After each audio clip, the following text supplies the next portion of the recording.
말씀은 신약성경 사도행전 17장 1절부터 7절까지의 말씀입니다. 신약성경 216쪽입니다.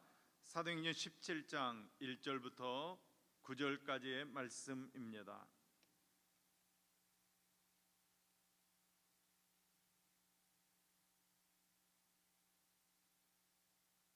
사도행전 17장 1절부터 9절까지 말씀을 저와 여러분이 한 목소리로 같이 읽겠습니다. 그들이 암비볼리와 아볼리아녀로 다녀가 데살로니가에 이르니 거기 유대인의 회당이 있는지라.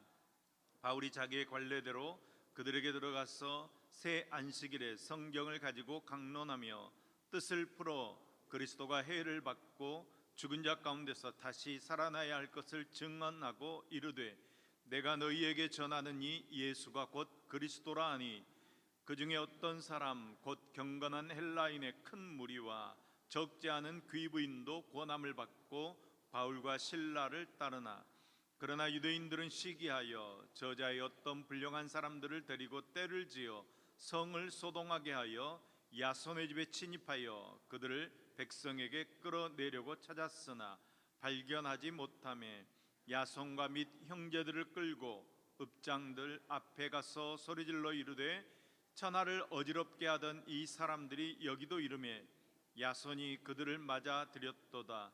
이 사람들이 다 가이사의 명을 거역하여 말하되 다른 임금 곧 예수라 하는 이가 있다 하더이다 하니 무리와 읍장들이 이 말을 듣고 소동하여 야손과 그 나머지 사람들에게 보석금을 받고 놓아주니라.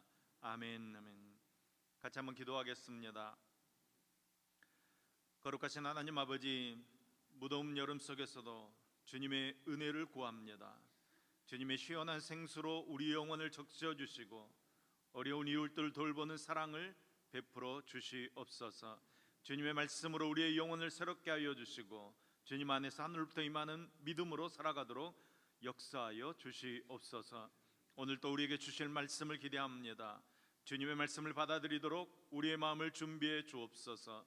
우리를 잠잠케 하옵시고 주님의 말씀만이 들려지게 하시옵소서. 들려지는 그 말씀에 우리가 아멘하게 하시고 그 말씀 따라 복받는 능력의 삶 살도록 붙들어 주시옵소서. 우리에게 말씀하여 주시는 예수님의 이름으로 기도합니다. 아멘.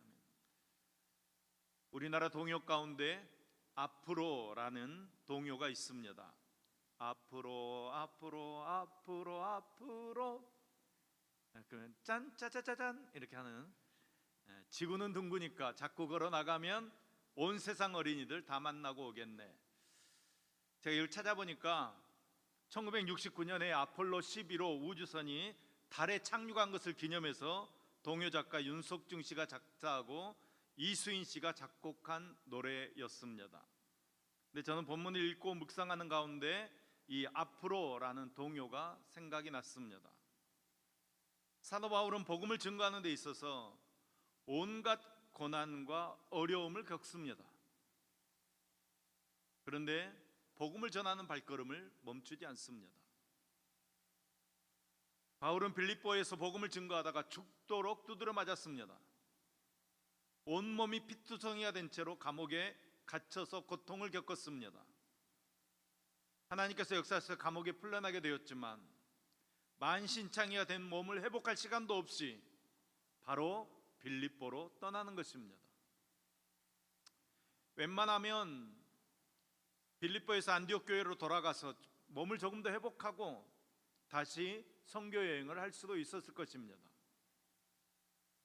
아니면 고향인 다소로 돌아가서 몸을 조금 추스린 후에 선교 여행을 떠날 수도 있었을 것입니다.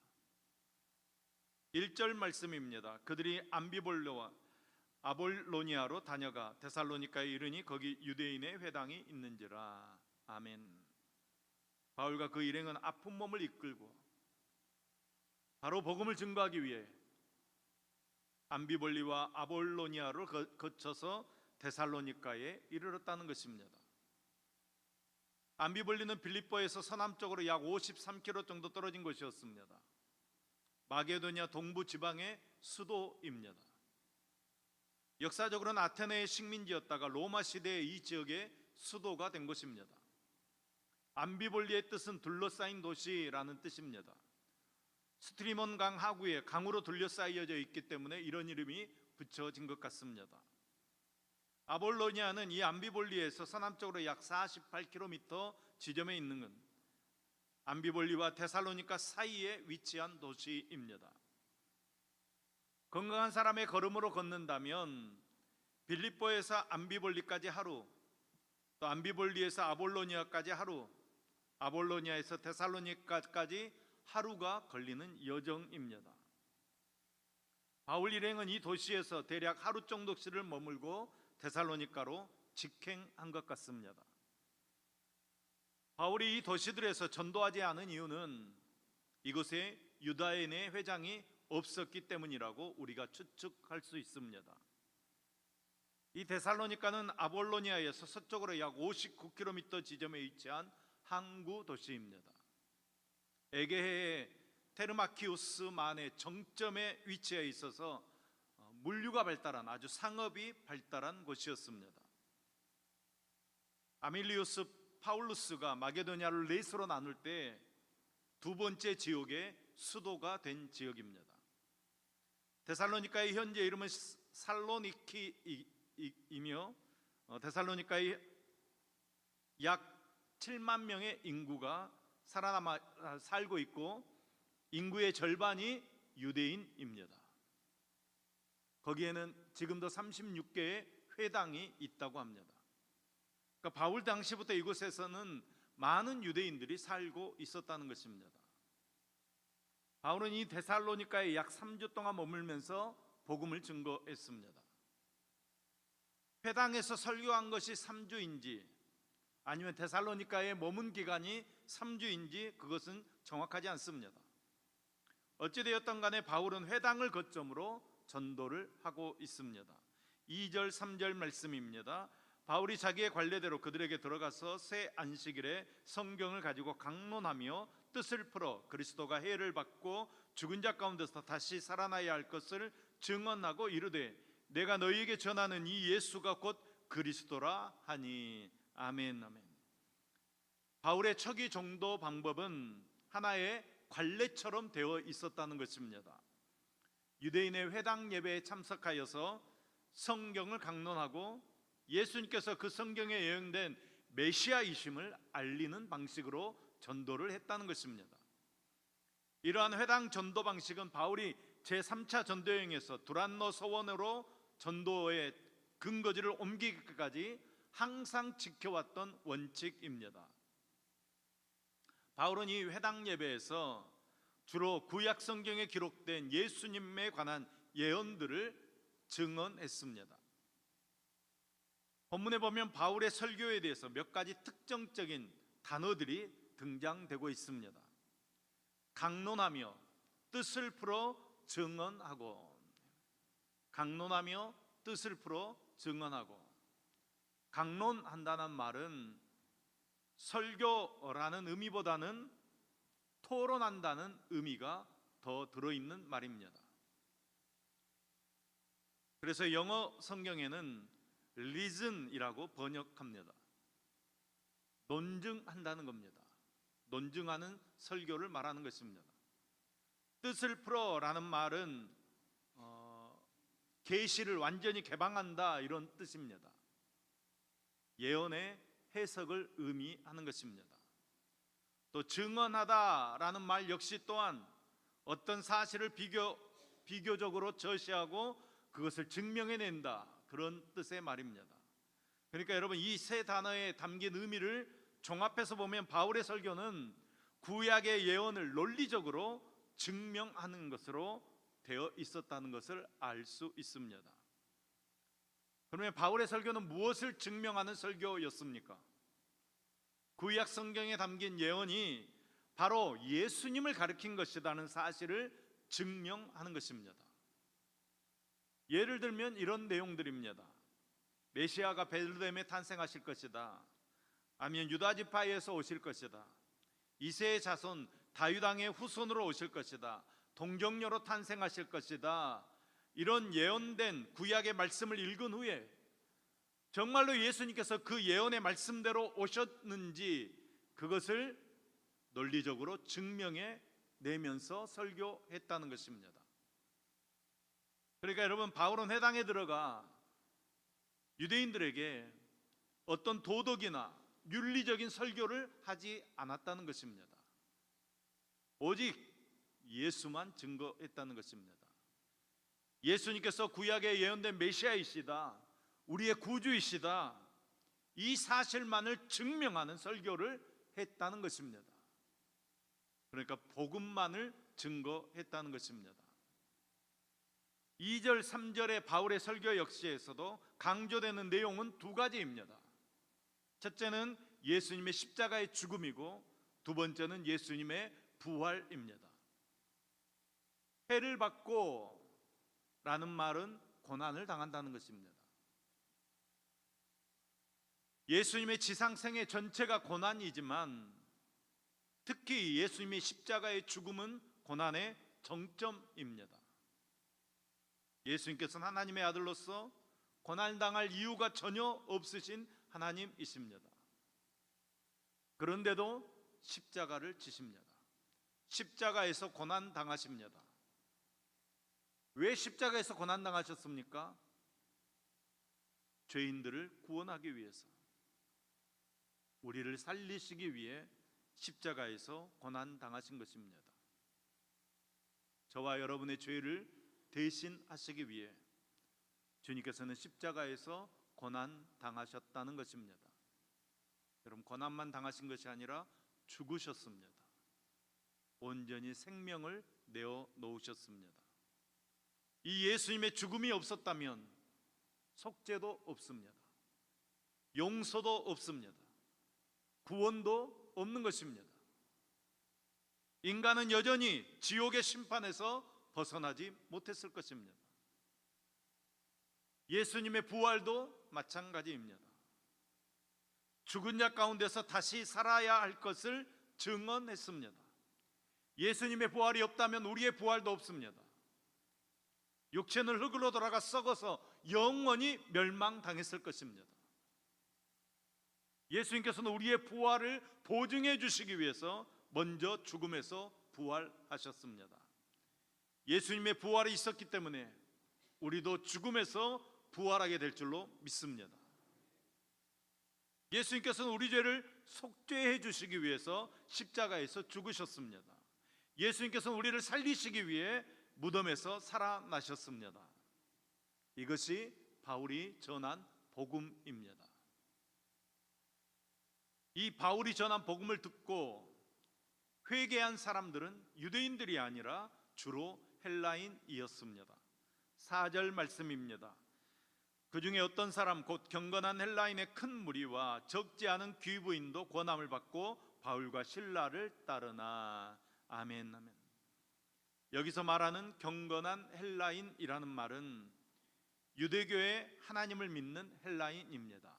제가 저번에도 설명해 드렸는데 이방인이 이제 하나님을 믿기로 하고 유대인의 모임에 참석하게 되면 그들을 경건한 헬라인이라고 불렀다는 것입니다.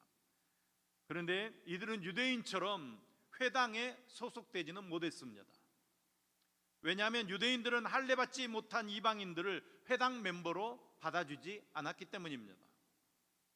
그래서 유대인들은 이들을 문의 개종자다 이렇게 불렀습니다. 문의 개종자. 무슨 말이냐면 문까지만 왔다는 것입니다. 유대인의 입장에서 보면 하나님의 문 앞에 정도는 들어온 사람들이다, 뭐 이런 뜻의 이야기입니다. 그런데 어떤 면에서 이들은 하나님을 더 열렬히 찾았습니다. 유대인들보다. 왜냐하면 이들은 계속해서 우상을 섬겨왔었기 때문에 이 우상 섬기는 것이 얼마나 헛된 것인지를 너무나도 잘 알고 있었기 때문입니다. 그래서 우상을 버리고 하나님을 따르고 하나님을 쫓아간다는 것이 어떤 삶인지 이 경건한 헬라인들은 너무나도 잘 알고 있었습니다. 그래서 더욱 열심으로 하나님을 찾았고 더욱 열심으로 하나님을 믿었던 사람들입니다. 바울은 데살로니가 교인들이 처음에 우상을 어떻게 버리고 하나님께 돌아왔는지 이렇게 기록하고 있습니다. 데살로니가전서 1장 9절 말씀입니다. 그들이 우리에 대하여 스스로 말하기를 우리가 어떻게 너희 가운데 들어왔는지와 너희가 어떻게 우상을 버리고 하나님께로 돌아와서 살아계시고 참되신 하나님을 섬기는지와. 아멘. 이들은 우상을 버리고 하나님을 찾았는데 이제는 바울이 전하는 이 복음의 말씀을 듣고 하나님의 자녀되는 길을 택했다는 것입니다. 그들은 구약 성경에 예언된 메시아가 바로 예수님이라는 사실을 깨달아 알게 되었습니다. 그리고 예수님을 영접하게 됩니다. 예수님을 믿고 예수님을 따르기로 작정했다는 것입니다. 살아계시고 참되신 하나님을 섬기기로 작정했다는 것입니다. 이제는 유대인들이 말하는 문간의 신자가 아니라 문의 개종자들이 아니라 참되신 예수님을 믿게 되었고 진짜 하나님의 백성이 되었다는 것입니다. 이들의 믿음이 얼마나 확고해졌는지 데살로니가전서 1장 10절 말씀은 이들의 믿음을 이렇게 설명합니다. 또 죽은 자들 가운데서 다시 살리신 그의 아들이 하늘로부터 강림하실 것을 너희가 어떻게 기다리는지를 말하니 이는 장래의 노하심에서 우리를 건지시는 예수시니라. 아멘. 이들은 예수님께서 다시 오실 것을 기다리고 있었다는 것입니다. 장래 그 심판에서 우리를 건져내실, 우리를 구원해내실 예수님을 기다리고 있었다는 것입니다. 여러분, 예수님 오실 것을 기다리고 계십니까? 여러분, 예수님 오실 것을 기다리고 계십니까? 아멘. 예수님 오실 줄로 믿습니다. 여러분, 예수님 오실 것을 왜 기다립니까? 우리가 구원받는 날이 될 줄로 믿습니다. 우리가 모든 고통에서 노임받고 정말로 하나님의 놀라운 백성으로 이 땅을 다스리고 정복하는 하나님의 뜻을 회복하는 하나님의 사람을 회복하는 놀라운 날이 될 줄로 믿습니다. 오늘 우리가 특별히 배워야 할 것은 데살로니가 교인들의 장점입니다. 이들의 두 가지 복음적인 믿음의 자세를 우리가 배울 수 있어야 합니다. 첫째는 바울이 복음을 전할 때 이들은 아멘으로 순수하게 그 복음을 받아들였습니다. 본문의 표현대로 하면 설득당하는 믿음이었다는 것입니다. 이들이 복음을 받아들이는 모습을 본문은 이렇게 표현합니다. 권함을 받고 따랐다라고. 권함을 받았으면 따라야 합니다. 여러분, 권함을 받고라는 말은 설득당하다, 동의하다, 확신하다 이런 뜻의 말입니다. 그러니까 데살로니가 교인들은 바울이 복음을 논리적으로 전할 때에 감동을 받게 되고 거기 그 바울의 말에 동의하게 되고 설득당하고 거기에 승복했다는 말입니다. 여러분, 세상에서 가장 나쁜 사람이 이게 맞는 말인 줄 알면서도 좋은 일인 줄 알면서도 설득당하지 않는 사람입니다. 내 자존심 때문에, 내 생각 때문에, 내가 조금 알고 있는 지식 때문에 설득당하지 않습니다. 아니면 세상 지위 때문에, 체면 때문에 설득당하지 않습니다. 우리나라 사람들은 인간관계 때문에, 관습 때문에 설득당하지 않습니다. 성경은 이런 사람들을 강팍한 사람이라고 이야기합니다. 교만한 사람이라고 이야기합니다. 그러면서 성경은 뭐라고 말씀하신가 하면 심판의 제1순위로 이런 사람들이 있다고 이야기합니다. 그러나 여러분, 명심하셔야 합니다. 이 세상에서 가장 고상한 결단은 바로 신앙에 설득당하는 결단입니다. 말씀 앞에 설득당하는 저와 여러분 되기를 소망합니다. 주님의 복음 앞에 설득당하는 저와 여러분 되기를 소망합니다. 둘째는 사도들의 삶에 동화되는 믿음이었습니다. 데살로니가 사람들은 설득당할 뿐만 아니라 따르는 삶을 살았다는 것입니다. 여러분, 따르다라는 말은 제비를 뽑아 할당하다, 분배하다, 자기 몫으로 하다 이런 뜻의 말입니다. 이 말씀을 잘 이해해야 됩니다. 제비를 뽑았습니다. 선물, 이번에도 선교 가서 선물 뽑게 해가지고 선물 많이 나눠줬는데, 선물을 뽑았습니다. 그러면 선물을 뽑아서 당첨이 되면 어떻게 해야 됩니까? 선물을 받아가야 됩니다. 그래야 자기께 됩니다. 여러분, 뽑았다고 자기께 되는 게 아니고 받아서 가져가야 자기께 된다는 겁니다. 따르다라는 말이 그런 말이라는 것입니다. 여러분, 복음을 깨달아 알았으면 그 복음을 깨달아 안 대로 살아야 하는 것입니다. 그래야 그것이 내 것이 되는 것입니다. 그럴 때 따르다라고 이야기하는 것입니다. 여러분, 말씀을 따르고 있습니까? 혹시 머리로만, 그냥 입으로만 아멘 하고 저 문을 나가는 순간 다 잊어버리고 살고 있지는 않습니까? 이 데살로니가 사람들은 말씀을 따르는 삶을 살았다는 것입니다. 말씀을 아멘으로 받고 그 말씀대로 그들이 삶의 자리에서 그 말씀을 실천하며 그 말씀대로 하나님의 사람으로 세워져 가는 믿음의 삶을 살았다는 것입니다. 여러분, 하나님의 자녀는 하나님의 백성으로 살아야 합니다. 예수 그리스도 안에 있는 사람들은 하나님의 자녀요, 하나님의 공동체입니다. 즉 교회 공동체라는 것입니다. 이제는 세상 무리로부터 하나님의 자녀의 무리로 삶의 자리를 옮겨야 하는 것입니다. 우리는 세상의 삶과는 목표가 다릅니다. 삶의 방식이 완전히 다릅니다. 가치관이 완전히 달라야 합니다. 그러면 여러분, 생각과 생활 방식이 달라야 하는 것입니다. 데살로니가 사람들은 복음을 받아들일 뿐만 아니라 하나님의 나라에 참여하는 믿음의 사람 되었습니다. 오늘 우리도 예수 그리스도를 믿었으면 성도들과 삶을 함께하는 복음에 참여하는 사람 될 수 있기를 소망합니다.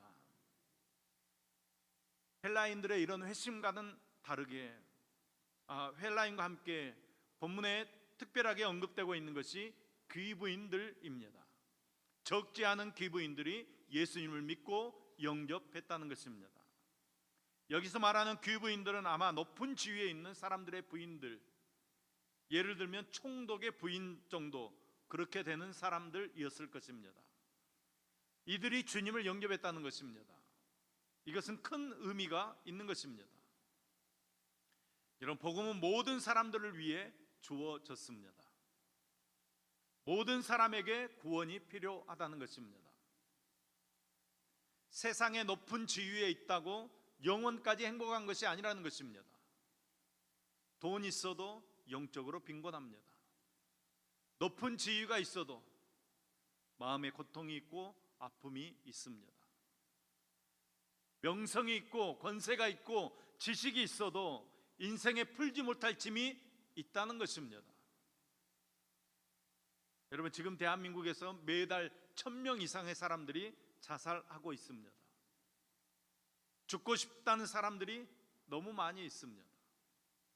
죽으려고 시도했던 사람들은 훨씬 더 많이 있습니다. 그만큼 여러분, 인생이 고달프다는 것입니다. 오늘 귀부인들의 회심은 바로 이런 구원의 필요성을 보여주는 것입니다. 아무리 세상적으로 많은 것을 가지고 세상적으로 누리며 살고 있다고 할지라도 여러분, 구원받지 못하면 아무 소용없는 것입니다. 여러분, 옆 사람 손잡고 이렇게 인사 나눕니다. 당신에게는 구원이 필요합니다. 아멘. 여러분, 아멘 할 수 있기를 소망합니다. 여러분, 나에게는 구원이 필요합니다. 여러분, 우리 교회에는 구원이 필요합니다. 여러분의 가정에는 구원이 필요합니다. 여러분, 구원이 필요하다는 말은 뭔 말입니까? 내 힘으로는 안 된다는 것입니다. 우리 능력으로는 할 수 없다는 것입니다. 하나님께서 우리를 붙들어 주시고 인도해 주시고 함께 해 주셔야 우리는 살 수 있다는 것입니다.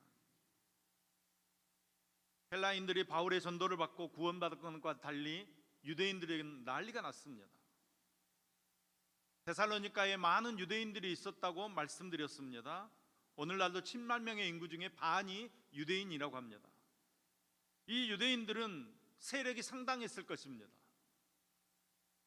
그들은 사람을 동원하여 난동을 부립니다. 5절 말씀입니다.